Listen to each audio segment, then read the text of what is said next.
রাকিব ভাই, নাসির ভাই এমন একজন নেতা ছিল, ওয়ার্ড পর্যায়ের নেতা কর্মীদের সে নাম জানতো। কিন্তু রাকিব ভাই আমাদের যতটা আদরে রেখেছে, এটা আসলে আমাদের জন্য অনেকটা কষ্টকর।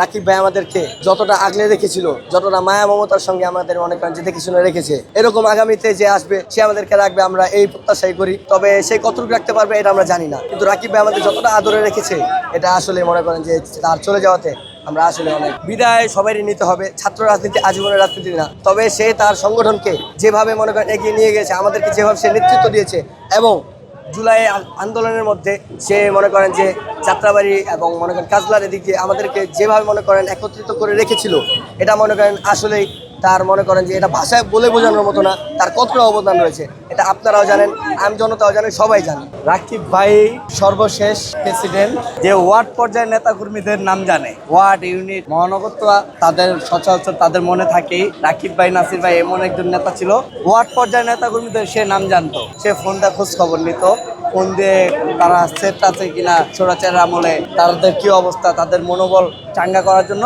তারা তাদের ওয়ার্ড পর্যায়ের নেতা কর্মীদের সাথে সরাসরি যোগাযোগ রাখে। অবশ্যই তার একটা দীর্ঘ সময় আন্দোলন সংগ্রাম, তার পথ চলা, তার দীর্ঘদিনের সহযোগিতা, কারো মন রাখতে পেরেছে, কারো মন রাখতে পারে নাই, সে তার আবেগগণ এটা প্রকাশ করেছে। আমরা তার এইগুলোকে সাধুবাদ জানাই। আমরা চাচ্ছি এইসব রাজনৈতিক ছাত্র দলে আরও আসুক, যাতে নেতাদের ব্যর্থতা এবং সফলতা দুটোটাই তারা প্রকাশ করে যেতে পারে। রাকিব ভাইয়ের জন্য অনেক অনেক শুভকামনা রইল। রাকিব ভাই আগামীতে যে সংগঠনে যাবে তার অনেক অনেক দোয়া রইল তার জন্য, তার আগামী যেন সুন্দর এবং সাফল্য হয়। কারা আসতে পারে এটা চেয়ারম্যান সাহেব বলতে পারে। প্রত্যাশা সাংগঠনিকভাবে যে কাজ করতে পারবে, সংগঠনকে আগলে রাখতে পারবে, কারণ 5 আগস্টের পর থেকে কিন্তু বিএনপি একটা গুজব বট বাহিনীর শিকারের মধ্যে যাচ্ছে। সামাজিক যোগাযোগ মাধ্যমে বিএনপিকে, ছাত্রদলকে হেয় প্রতিপন্ন করে যাচ্ছে। আমরা এমন একজন দক্ষ নেতৃত্ব চাই যে সামাজিক যোগাযোগ মাধ্যম এবং রাজপথ দুটোটাই সংগঠনকে শক্তিশালী করে রাখতে পারে।